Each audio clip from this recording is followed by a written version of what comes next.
1973 میں روس میں کمیونزم کا طوطی بولتا تھا، بلکہ دنیا تو یہ کہہ رہی تھی کہ بس اب پورا ایشیا ہی سرخ ہو جائے گا۔ ان دنوں ایک پاکستانی جوان ماسکو ٹریننگ کے لیے گیا۔ وہ کہتا ہے کہ جمعہ کے دن میں نے دوستوں سے کہا کہ چلو جمعہ ادا کرنے کی تیاری کرتے ہیں، تو انہوں نے کہا کہ یہاں مسجدوں کو گودام بنا دیا گیا ہے، ایک دو مساجد کو سیاحوں کی قیام گاہ بنا دیا گیا ہے۔ صرف 2 ہی مساجد اس شہر میں بچی ہیں جو کبھی بند اور کبھی کھلی ہوتی ہیں۔ میں نے کہا آپ مجھے مسجد کا پتہ بتا دیں، میں جمعہ ادا کرنے وہاں چلا جاتا ہوں۔ پتہ لے کر میں مسجد تک پہنچا تو مسجد بند تھی۔ مسجد کے پڑوس میں ہی ایک بندے کے پاس مسجد کی چابی تھی۔ میں نے اس آدمی کو کہا کہ دروازہ کھول دو، مجھے۔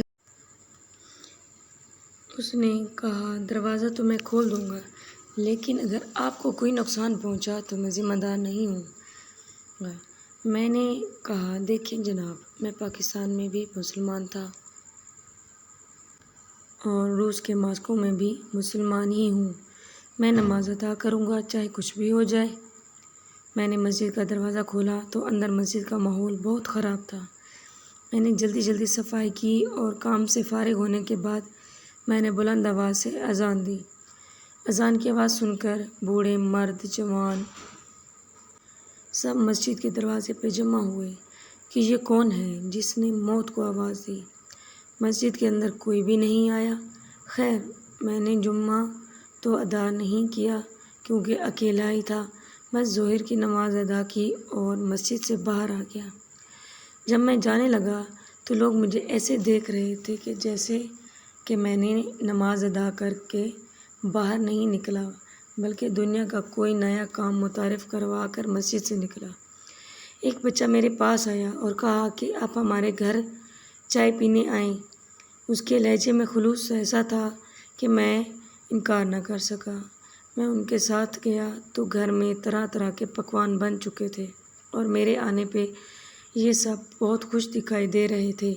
میں نے کھانا کھایا، چائے پی تو ایک بچہ ساتھ بیٹھا ہوا تھا۔ میں نے اس سے پوچھا آپ کو قرآن پاک پڑھنا آتا ہے؟ بچے نے کہا جی بالکل، قرآن پاک تو ہم سب کو آتا ہے۔ میں نے جیب سے قرآن کا چھوٹا نسخہ نکالا اور کہا یہ پڑھ کر سنا دو مجھے۔ بچے نے قرآن کو دیکھا اور مجھے دیکھا، پھر قرآن کو دیکھا اور ماں باپ کو دیکھ کر دروازے کو دیکھا، پھر مجھے دیکھا۔ میں نے سوچا اس کو قرآن پڑھنا نہیں آتا، لیکن اس نے کہا کہ اس کو قرآن پڑھنا آتا ہے۔ میں نے کہا بیٹا یہ دیکھو، قرآن کی ایک آیت پہ انگلی رکھی تو وہ فر فر بولنے لگا بنا قرآن کو دیکھے ہی۔ مجھے حیرت کا ایک شدید جھٹکا لگا کہ یہ تو قرآن کو دیکھے بنا ہی پڑھنے لگا۔ میں نے اس کے والدین سے کہا حضرت یہ کیا معاملہ ہے؟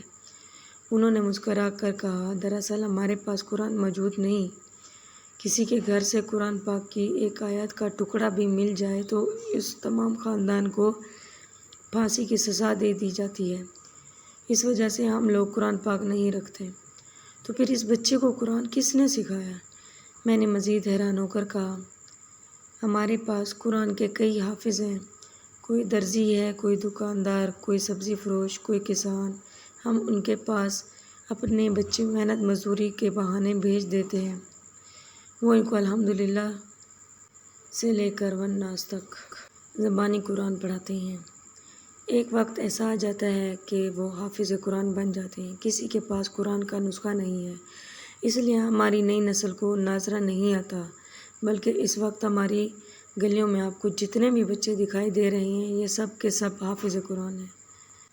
یہی وجہ ہے کہ جب آپ نے اس بچے کے سامنے قرآن رکھا تو اس کو پڑھنا نہیں آیا، لیکن جب آپ نے آیت سنائی تو وہ فور فر بولنے لگا۔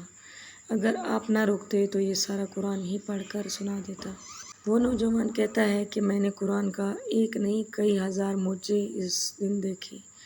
جس معاشرے میں قرآن پہ پابندی لگا دی گئی تھی، اس معاشرے میں ہر بچے، بوڑھے، مرد اور عورت کے سینوں میں قرآن حفظ ہو کر رہ گیا تھا۔ میں جب باہر نکلا تو کئی 100 بچے دیکھے اور ان سے قرآن سننے کی فرمائش کی تو سب نے قرآن سنا دیا۔ میں نے کہا اے کافر لوگو، تم نے قرآن رکھنے پہ پابندی لگا دی، لیکن جو سینے میں قرآن مجید محفوظ ہے اس پہ پابندی نہ لگا سکو گے۔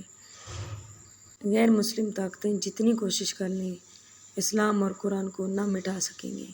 انشاءاللہ جلد مسلمان پوری دنیا کی رہنمائی کریں گے، انشاءاللہ آمین۔ Please subscribe my channel, thank you.